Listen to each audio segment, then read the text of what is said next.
మరో ఉత్తరం చూద్దామండి. శారద కాకినాడ నుంచి రాస్తున్నారు. ధనత్రయోదశి నాడు కొత్త నగలు కొనాలంటారు, శాస్త్రీయమేనా, తెలియచేయగలరు అంటూ రాస్తున్నారు. శాస్త్రీయము అంటే శాస్త్రం విధించినదేనా అని. శాస్త్రం అంటే ఏమిటి? మనందరినీ శాసించేది.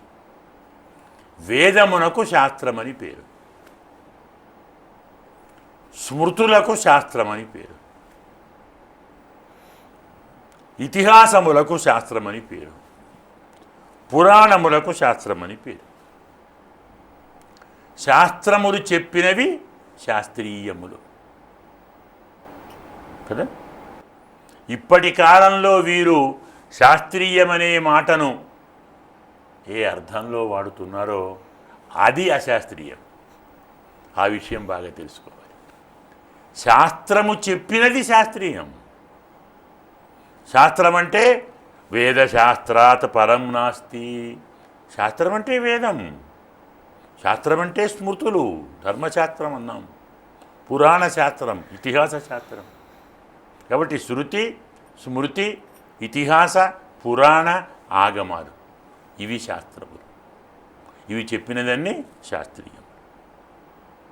అంతే తప్ప తమకు తోచిన అర్థాన్ని కల్పించి ఆ పదం ఒకదాన్ని సృష్టింపజేసి అలా వాడటమే అశాస్త్రీయం. కాబట్టి మనము దీపావళి నాడు చేసే కార్యక్రమాలు ఇదంతా శాస్త్రవిహితమే. ఎందుకు? తిథులు శాస్త్రీయములే కదా.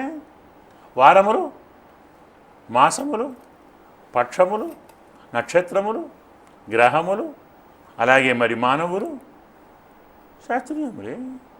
అయినప్పుడు ఏ సమయంలో ఏమి చెయ్యాలో చెప్పినది ఎలా అశాస్త్రీయమవుతుంది?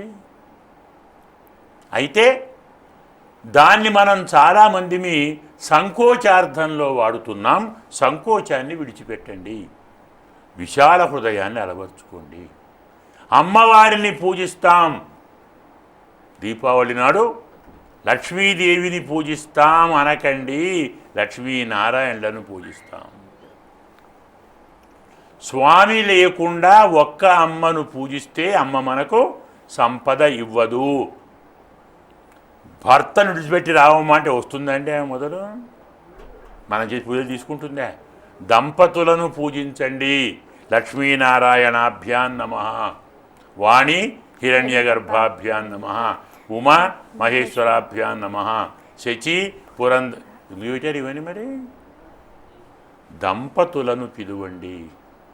పండుగ కూడా బంధువులను దంపతులుగా రమ్మనండి. ఒక్కరు రండి మొదలు పిలుస్తారు, మీరు ఒక్కరు రండి, ఒకరికి భోజనం పిలుస్తున్నా. ఎంత శాస్త్రీయం అండి! దంపతులను పిలువండి, దంపతులను ఆరాధించండి, పరమాత్మ సంతోషిస్తాడు.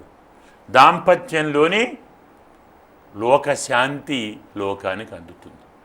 కాబట్టి స్పష్టంగా శాస్త్రీయమే. వేదము చెప్పినది, పురాణములు చెప్పినవి, ఇతిహాసాలు చెప్పినవి మన పెద్దలు ఆచరిస్తూ వచ్చారు. అనుసరిద్దాం, అలాంటి శాంతిని పొందుదాం. అంటే ఆ రోజు తప్పకుండా బంగారం కొనాలంటారా? బంగారము కొనటము, బంగారం అమ్మటము కంటే బంగారాన్ని దానం చేయాలి. ప్రధాన సూత్రం. ఏ పండుగకైనా మనం దాచుకోవటం కాదు, ఎదుటివారికి ఇవ్వటం.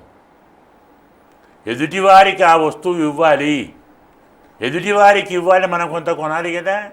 ఆ రోజు కొన్న దాంట్లో కొంత భాగం దానం చేసి ఫలితాన్ని పొందాలి. ఒక బంగారం అనే కాదు, హిరణ్యం అంటాం. బంగారానికి పేరు హిరణ్యం కదా. హిరణ్య అర్థం ఏంటి? హిరణ్యం అంటే మనలో ఉన్నటువంటి రోగాన్ని, అజ్ఞానాన్ని తొలగించేది అని. దాన్ని కొనాలి. అంటే జ్ఞానాన్ని కొందామా? పెద్దలతో పొందాలి. ఒక వస్తువు కొని అందులో కొంత భాగం ఇతరులకు ఇచ్చి మిగిలిన దాన్ని మనం తీసుకుంటాం. అందువల్ల బంగారం తప్పకుండా కొనాలి అన్న నియమం ఏం లేదు. నువ్వు కొనలేవు, ఓ ఇత్తడి కొను, ఓ రాగి కొను, లేదు ఓ మట్టి కుండ కొను. రఘుమహారాజు గారు, దిలీప మహారాజు ఉన్నారే, ఈ మహానుభావుడు ఓ బ్రాహ్మణుడు వచ్చి అడిగాడు, దానం అడటానికి వచ్చాడు. ఈయన కుండతో తీసుకొని పోయాడు నీళ్లు కాళ్ళు కడటానికి. అంతే. కాళ్ళు కడితే ఆశీర్వదించాడు, అయినా వెళ్ళొస్తాను అన్నాడు. అదేంటి స్వామి దూరం వచ్చి వెళ్ళొస్తాను అంటున్నారు, ఏం కావాలి? నేనేం అడుగుతాను లేదు, మట్టితో వచ్చావు నువ్వు, ఇక నాకేమి ఇస్తావు?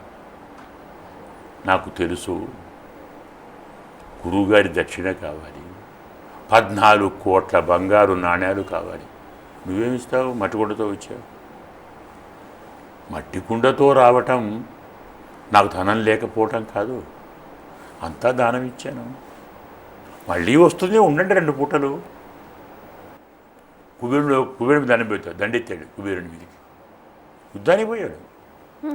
సైన్యాన్ని సిద్ధం చేస్తే కుబేరుడికి తెలిసింది. నారదుడు చెప్పాడు, వస్తున్నాడు రఘుమహారాజు యుద్ధానికి, ఎందుకు వచ్చిన పేచి, వానికి బంగారం వేయండి అన్నాడు. కాబట్టి దాన బంగారం కొనండి, దాన సువర్ణం కొనండి, ధర్మ సువర్ణం కొనండి, జ్ఞాన సువర్ణం కొనండి, బ్రహ్మ సువర్ణం కొనండి. దానికి ప్రతీకగా దీన్ని తీసుకోండి, దాన గుణాన్ని పెంచుకోండి. ఇది అందులోని పరమార్థం. మరి ఉత్తరం